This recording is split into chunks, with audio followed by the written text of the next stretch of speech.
दोस्तों नमस्कार। आप सभी का बहुत बहुत स्वागत है आपके अपने प्यारे परिवार लर्निंग डे पर। और साथियों, मैं हूं आपके साथ आपका अपना दोस्त सौरभ ओझा।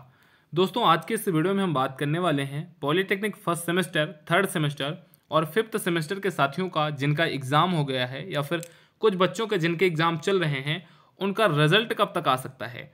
खास करके अगर मैं बात करूं फर्स्ट सेमेस्टर के बच्चों के लिए, तो उनमें बहुत ज़्यादा ये एक्साइटमेंट होती है कि मैंने एग्ज़ाम दे दिया है, मेरा रिजल्ट कब तक आएगा और अब आगे मैं क्या करूं। ये बहुत बड़ा डाउट होता है फर्स्ट सेमेस्टर के बच्चों के लिए। तो आज के इस वीडियो में हम इन्हीं दोनों टॉपिक पर बात करने वाले हैं कि भाई आपका एग्ज़ाम हो गया है तो आपका रिजल्ट कब तक आ सकता है और अब आगे आपको क्या करना चाहिए। बहुत अच्छे तरीके से वन बाय वन टॉपिक पर हम बात करेंगे और आपको एक्सप्लेन करने का प्रयास करेंगे ताकि चीज़ें आपको समझ आ सकें। तो दोस्तों, अगर आप पहली बार लर्निंग डे परिवार से जुड़ रहे हैं तो लर्निंग डे को जरूर सब्सक्राइब करें। हमारे साथ टेलीग्राम, इंस्टाग्राम, व्हाट्सएप ग्रुप पर जुड़ने के लिए आप नीचे डिस्क्रिप्शन में दिए गए लिंक के माध्यम से ज़रूर जुड़ जाएं और इस वीडियो को एक लाइक करते हुए कमेंट सेक्शन में ज़रूर लिखें कि आपको वीडियो कैसा लगा और अपने दोस्त को जरूर भेजें। लर्निंग डे एक परिवार है और हमारे एक चीज़ आपको बिल्कुल फ्री में देते हैं और बिल्कुल सटीक इन्फॉर्मेशन के साथ। तो दोस्तों, अगर मैं सबसे पहले बात करूं कि आपका रिजल्ट कब तक आ सकता है, तो अभी अगर मैं आज आपको जब 14 तारीख को 14 फरवरी को वीडियो आपको मिल रहा है, तो उसके पहले आपको 13 फरवरी का फर्स्ट सेमेस्टर के साथियों का एग्जाम कंप्लीट रूप से खत्म हुआ है। कुछ बच्चों के एग्जाम पहले ही खत्म हो गए थे, बट इलेक्ट्रिकल का एग्जाम 13 फरवरी तक था। इसीलिए मैंने सोचा कि आपको ये वीडियो इलेक्ट्रिकल वाले साथियों के एग्जाम खत्म होने के बाद प्रोवाइड करवाता हूं। तो कुल मिलाकर के बात यह है कि पूरी तरीके से फर्स्ट सेमेस्टर के एग्जाम खत्म हो गए हैं।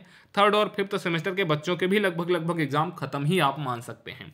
तब एग्जाम खत्म होने के लगभग आपको 1 मंथ का टाइम आपको लगेगा भी आपका रिजल्ट का प्रोसेस स्टार्ट होने में। ध्यान देना दोस्तों, मैं ये नहीं कह रहा है 1 महीने में रिजल्ट आएगा, मैं कह रहा एग्जाम के 1 महीने के बाद रिजल्ट का प्रोसेस लगभग 1 महीने में स्टार्ट होगा। क्यों? क्योंकि जब आपका 13 या 14 फरवरी को एग्जाम खत्म हो रहा है, उसके लगभग 5 दिन के बाद से या फिर 10 दिन के बाद से आपकी कापियां चेक होना स्टार्ट होंगी और लगभग 20 दिन का टाइम होगा जहां पर आपकी कापियां चेक होंगी। तो 1 महीने का टाइम तो आपकी कॉपी चेक होने में लग गया। अब 1 महीने के बाद क्या होगा? 1 महीने के बाद फिर बोर्ड क्या करता है, 1 बाय 1 जो आपके रिजल्ट होते हैं उसको अपडेट करना स्टार्ट करता है सिस्टम में, रोल नंबर के साथ, नाम के साथ। फिर बोर्ड क्या करता है, एक बार वो सिस्टम में अपने अपडेट करने के बाद फिर वो जितने भी लोगों का डेटा अपडेट करता है उसको चेक करता है। क्यों? क्योंकि चेक करने में पता लगा किसी साथी का नंबर कम चढ़ गया हो या किसी साथी का नंबर मिस हो गया हो, तो वो एक बार पहले नंबर अपडेट करेगा, फिर बोर्ड अपना नंबर चेक करेगा। इस प्रोसेस के बाद फिर आपके रिजल्ट अनाउंस होंगे। मतलब अभी आपको 3 स्टेप आपके रिजल्ट तक लगेंगे। पहला कॉपी चेक होगा, दूसरा कॉपी चेक होने के बाद बोर्ड रिजल्ट को अपडेट करेगा, अपडेट करने के बाद उसको चेक करेगा और चेक करने के बाद जो थर्ड और लास्ट प्रोसेस होता है साथियों, वो होता है कि आपका रिजल्ट अनाउंस होगा। तो कुल मिलाकर के अगर मैं बात करूं कि आपका रिजल्ट कब तक आ सकता है, तो आज भाई आपका 14 फरवरी हो गया जब आपको ये वीडियो मिल रहा है, ठीक है।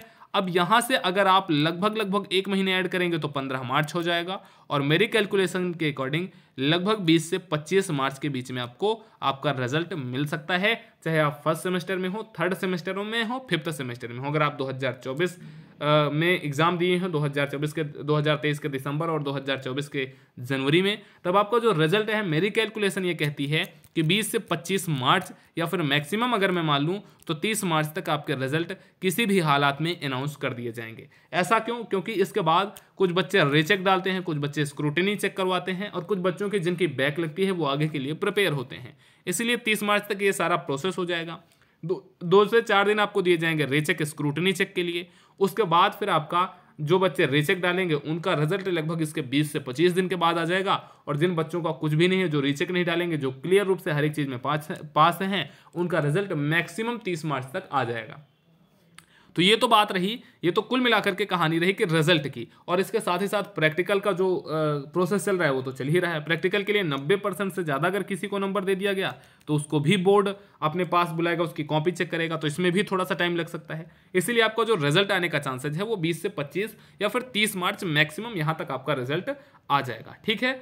तो अब इसके बाद मैं बात अगर करूं तो अब मैं बात करने वाला हूं फर्स्ट सेमेस्टर के साथियों के लिए कि अब आगे उनको क्या करना चाहिए, क्योंकि बहुत ज़्यादा डाउट जो होता है वो फर्स्ट सेमेस्टर के साथियों को ही होता है कि भाई मैंने एग्जाम दे दिया है, मैं रिजल्ट का वेट करूं या फिर मैं अगले सेमेस्टर की तैयारी करूं। तो प्यारे दोस्तों, प्यारे साथियों, आपके लिए मेरी पर्सनल लेवल पर यही एडवाइस है कि आप सेकंड सेमेस्टर के प्रिपरेशन को स्टार्ट कर दो। सेकंड सेमेस्टर की तैयारी आप स्टार्ट कर दो। 2 से 3 दिन का आप ब्रेक ले लो। 2 से 3 दिन के ब्रेक के बाद आप टारगेट बना लो कि 20 फरवरी से मुझे सेकंड सेमेस्टर की तैयारी में जुट जाना है। क्यों? क्योंकि सेकंड सेमेस्टर में अब ऐसा नहीं होने वाला कि आपको मैथ, फिजिक्स, केमिस्ट्री, CSED मिल गया, बिल्कुल सिंपल सब्जेक्ट मिल गए। अब आपको अपने ब्रांच से और आपकी जो ट्रेड है उस ट्रेड से रिलेटेड थोड़ा बहुत आपको इंट्रोड्यूस करवाया जाएगा। तो कुछ बहुत सारे नए सब्जेक्ट आपको मिलने वाले हैं, ठीक है। तो इसी तरीके से थोड़ा सा आपको सेकंड सेमेस्टर में बहुत सारी नई चीज़ों से आप इंट्रोड्यूस होंगे। तो आपको टाइम लग सकता है अपने आप को प्रिपेयर करने में, अपने आप को उस अकॉर्डिंग ढालने में। तो ज़रूरी यही है कि अभी आप 20 फरवरी का टारगेट बनाओ और 20 फरवरी से आप सेकंड सेमेस्टर की प्रिपरेशन के लिए रेडी हो जाओ। क्यों? क्योंकि सेकंड सेमेस्टर में मैंने फिर से बताया, मैं फिर रिपीट कर रहा हूं, बहुत सारे नए कॉन्सेप्ट आपको मिलने वाले हैं, बहुत सारी नई चीज़ें आपको देखने को मिलेंगी और इसके साथ ही साथ आप कुछ ऐसी चीज़ों से इंट्रोड्यूस होने वाले हैं सेकंड सेमेस्टर में जो आपकी ट्रेड से रिलेटेड होगा और जो आपके आगे, जैसे आप मान लीजिए किसी कंपनी का इंटरव्यू आगे देंगे या फिर किसी कंपनी का रिटर्न आप देंगे, तो वहाँ भी आपके लिए वो सब्जेक्ट महत्वपूर्ण होगा, वो सब्जेक्ट आपके लिए इंपॉर्टेंट रहेगा। थर्ड और फिफ्थ सेमेस्टर के साथियों को क्या करना चाहिए?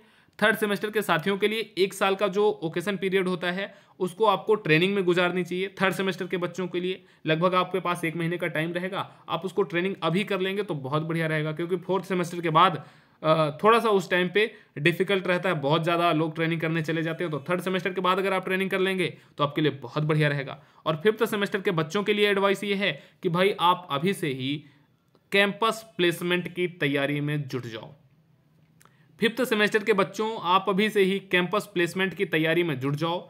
जो जो चीज़ें आपको कैंपस प्लेसमेंट के लिए चाहिए, आप उन चीज़ों के बारे में वर्क करना स्टार्ट कर दो कि आपको कैंपस प्लेसमेंट के लिए किस सब्जेक्ट पर ज़्यादा फोकस करना है, किस कंपनी की तरफ से आपको अपनी फर्स्ट प्रेफरेंस रखनी है और किस सब्जेक्ट को आपको अपना मेन कोर सब्जेक्ट बना के चलना है। अब पता लगा आप मेन कोर सब्जेक्ट किसी ऐसे सब्जेक्ट को बना रहे हैं जो आपकी ट्रेड से रिलेटेड नहीं है, तो ये गलत रहेगा। आपको अपनी ट्रेड से रिलेटेड किसी एक सब्जेक्ट को अपनी कोर सब्जेक्ट के रूप में शामिल करना है और उसको बहुत अच्छे तरीके से पढ़ लेना है।